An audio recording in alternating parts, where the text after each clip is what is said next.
Hi friends, எல்லாருக்கும் வணக்கம். இதான் எங்கள் சேனலோட ஃபஸ்ட்டு வீடியோ. இன்றைக்கி நம்ம வீடியோவில் என்ன பார்க்க போகிறோன்னா, குழந்தைங்களுக்கு சளி பிடிச்சா 3 நாளில் அது எப்படி க்யூர் பண்ணலான்னு சொல்லிட்டு, ஃபஸ்ட்டு அதுக்கு தேவையான பொருட்கள் 10 கற்பூரவள்ளி இலை, 2 ஸ்பூன் தேன். இந்த மெத்தடை வந்து நான் எங்கள் பசங்களுக்கு ரெகுலராக யூஸ் பண்ணிகிட்ருக்கேன். நல்ல ஒரு பெஸ்ட்டு மெடிசனாக இருக்குது.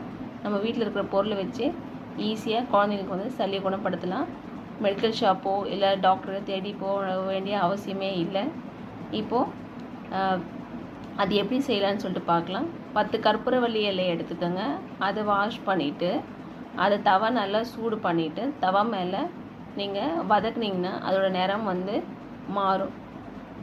இளம் நிறமிலேருந்து அடர் நிறமாக மாறும். அதுக்கப்புறம் அந்த இலையெல்லாம் எடுத்து சாறு பிழிஞ்சிட்டு 2 ஸ்பூன் தேன் வந்து கலந்து குழந்தைங்களுக்கு 4 நாளைக்கு வெறும் வயிற்றில் கொடுத்து வந்தீங்கன்னா குழந்தைங்க இந்த சளி தொல்லையிலேருந்து சீக்கிரமாக குணமாகுவாங்க. இதில் எதனா டவுட் இருந்தால் கேளுங்க ஃப்ரெண்ட்ஸ். நான் வந்து அடுத்த வீடியோவில் அப்டேட் பண்ணுறேன்.